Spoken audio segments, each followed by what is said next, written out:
दोस्तों, आपने कहावत सुनी होगी कि दुश्मन के दुश्मन को अपना दोस्त बना करके रखना चाहिए ताकि जरूरत पड़ने पर उसका साथ लिया जा सके।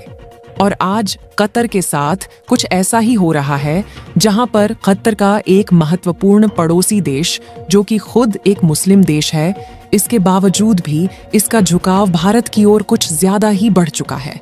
दोस्तों, हम बात कर रहे हैं सऊदी अरब की, क्योंकि सऊदी अरब भारत के हाथ में $100 बिलियन से भी ज्यादा का एक बड़ा प्रोजेक्ट सौंपने जा रहा है। और ये सबूत है इस बात का कि भारत कतर के अगल बगल अपनी प्रेजेंस मजबूत करने में लगातार जोर दे रहा है। पूरी डेवलपमेंट क्या है इस वीडियो में समझते हैं। भारत जिस तरह से कतर के अर्थव्यवस्था की धज्जियां उड़ाने पर लगा हुआ है, इसके लिए इस वीडियो को एक लाइक जरूर करें। साथ ही इसी तरह और भी नॉलेजेबल वीडियो देखने के लिए चैनल को सब्सक्राइब जरूर करें। बड़ी खबर यह है कि कतर का पड़ोसी देश सऊदी अरब एक बड़ी कॉपर माइन की स्थापना कर रहा है और स्पेशली सऊदी अरेबिया की तरफ से यह बड़ा कॉन्टैक्ट वेदांता ग्रुप की एक कंपनी माइक्रो एनर्जी लिमिटेड को करीब 1 लाख सऊदी रियाल की कॉस्ट पर सौंपा गया है। यानी कि लगभग 22 लाख इंडियन रुपीस का यह प्रोजेक्ट है, जो कि भारतीय कंपनी को सऊदी अरब की तरफ से सौंपा गया है। इस रिपोर्ट की सबसे इंटरेस्टिंग बात यह है कि इससे भारत को कई बड़ी मदद मिलने वाली है। अभी करेंटली सऊदी अरेबिया के पास करीब $222 बिलियन के कॉपर रिजर्व मौजूद हैं, जो आसानी से ग्लोबल सप्लाई चेन को मैनेज कर सकता है।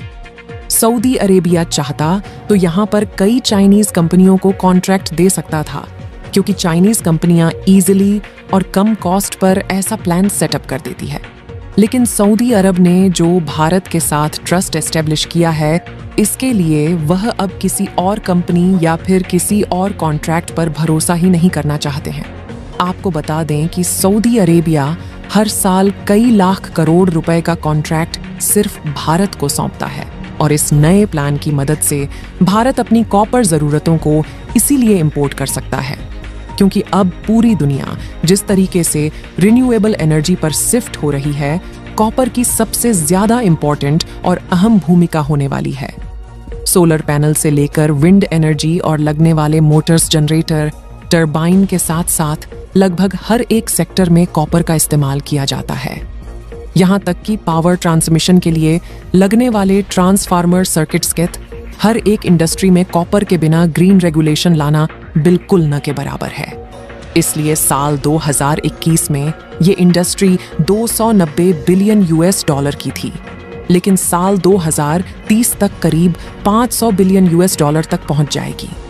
पूरी दुनिया में अभी करीब 890 मिलियन मीट्रिक टन कॉपर मौजूद है और एक समय था कि भारत अपने एस्टेब्लाइज बैंक के जरिए बहुत भारी मात्रा में कॉपर प्रोड्यूस करता था। लेकिन प्रॉपर मैनेजमेंट न होने की वजह से इस प्लांट को शट डाउन कर दिया गया और भारत, जो कि काफी बड़ा कॉपर एक्सपोर्टर बन चुका था, अब वह समय के साथ इंपोर्टर कंट्री बन चुका है। लेकिन इस बड़ी प्रॉब्लम का सॉल्यूशन भी अडानी ग्रुप की तरफ से निकाला जा चुका है, जहां पर अडानी इंटरप्राइजेज की ही सब कंपनी, जिसका नाम है कुछ कॉपर लिमिटेड, इन्होंने एक नए गेट फिल्म प्रोजेक्ट को शुरू किया है, जहां पर वह काफी बड़े कॉपर रिफाइंड प्रोडक्शन के यूनिट की शुरुआत करने वाले हैं, जहां पर अडानी ग्रुप इस पूरे प्रोजेक्ट के अंदर करीब 8,783 करोड़ रुपए की इन्वेस्टमेंट करने वाली है और यहां से एक साल में करीब 1 मिलियन टन कॉपर का प्रोडक्शन किया जाएगा।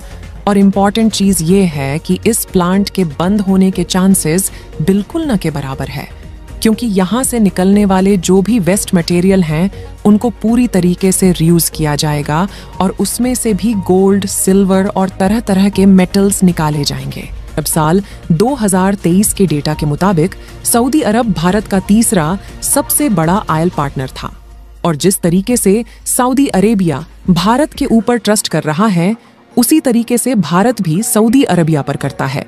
इसीलिए भारत हर साल सऊदी अरेबिया से करीब 40 से 42 बिलियन तक के आयल इंपोर्ट करता है।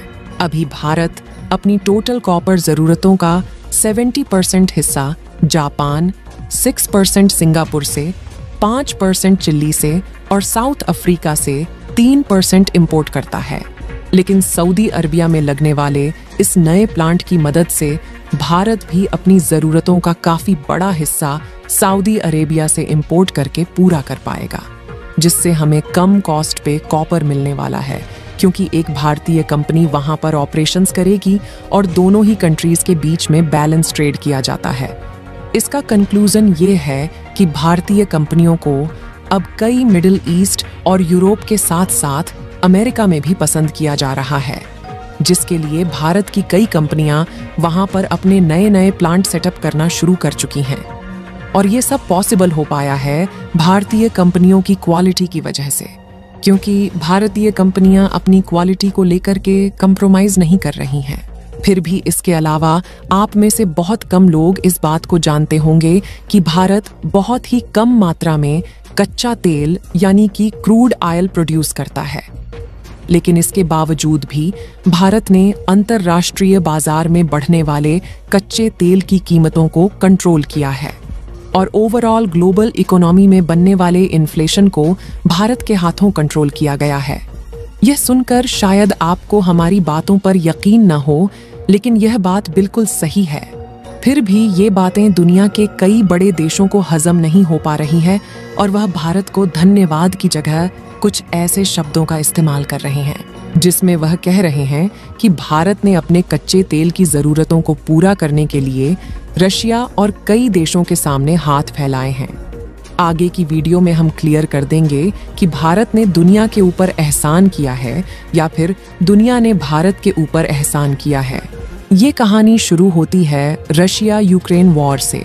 जब रशिया यूक्रेन के ऊपर अटैक करता है तो रशिया के ऊपर अमेरिका सहित यूरोपीय देश कंप्लीट सेंसर्स लगा देते हैं। यहाँ तक कि रसिया को बाहर कर दिया जाता है ताकि रशिया अपनी इकोनॉमी का काफी बड़ा हिस्सा, जो कि ऑयल एंड गैस को बेच करके कलेक्ट करता था, वो अंतर्राष्ट्रीय बाजार में न बेच पाए। और 30 से भी ज्यादा अमेरिकन कंपनी अपने मल्टीपल ऑपरेशंस रशिया के अंदर बंद कर देते हैं, यानी कि रसिया को पूरी तरीके से आइसोलेट कर दिया जाता है। लेकिन रशिया को भी युद्ध लड़ने के लिए फाइनेंशियली सपोर्ट चाहिए था और वो भारत को डिस्काउंटेड प्राइस पर क्रूड ऑयल यानी कि कच्चा तेल ऑफर करते हैं और भारत भी भारी मात्रा में रशिया से डिस्काउंट प्राइस पर कच्चा तेल खरीदना शुरू कर देता है, जिससे भारत भारी मात्रा में ऑयल रिफाइंड करके यूरोपीय देशों के अंदर एक्सपोर्ट करने की प्रक्रिया शुरू कर देता है। दोस्तों, अब आप इससे समझ गए होंगे कि रसिया ने खुद ही डिस्काउंट रेट पर भारत को कच्चा तेल ऑफर किया था, जिसका फायदा भारत ने उठा लिया। भारत की अर्थव्यवस्था अब धीरे धीरे इंक्रीज होने लगी है, क्योंकि सऊदी अरब ने भी कॉपर माइन फैक्ट्री स्थापित करने का ऑफर भारत को दे दिया है। बाकी आपको क्या लगता है, भारत को सऊदी अरब में कॉपर माइन के लिए फैक्ट्री को स्थापित करना चाहिए या नहीं?